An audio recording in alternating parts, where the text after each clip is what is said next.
Hey, and now we're back here. Just wanted to show you I replaced the 4 bolts.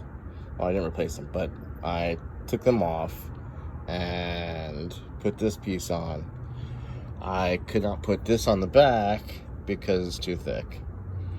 But you do have to take off the it's like a 1.5 inch bolt, almost a 2-inch bolt. It's big.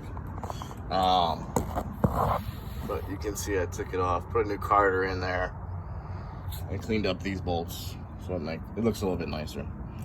Anyway, if anybody wants to do this type of work, it's definitely a 2-man job because this plate right here is really heavy.